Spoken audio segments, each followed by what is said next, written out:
Здраво на сите. Во ова видео кратко ќе објасниме кај се подесувањата на ниво на агенција. Тука не се некои генерални информации, име на агенција, како агенцијата ќе се прикаже во целата мрежа на соработници во Меракзи, име на ова е англиско име кое можеме да користиме во одредени документи. Мејлот е општ мејл, меѓутоа имаме и мејл за резервација, доколку сакаме да ставиме два различни мејла, тука да стигнуваат сите фактури и резервација, овој да биде контактна.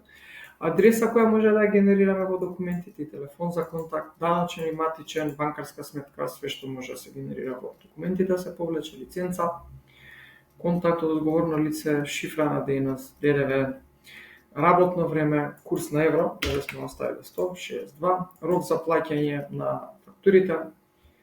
Ова е општи услови на користење и нормално сетингот дали да изработуваме автоматски фактури или профактури кога правиме продажба преку календар или преку слободна продажба на правни лица. Што значи ова? Доколку сетингот е фактури, системот автоматски генерира фактура. Доколку сетингот е профактури, системот генерира профактура, од која што подоцна вие може автоматски да генерирате фактура на датумот на завршување на услугата, доколку на тој начин ја водите компанијата. Тоа е тоа на кратко околу прегледот за агенцијата. Hvala.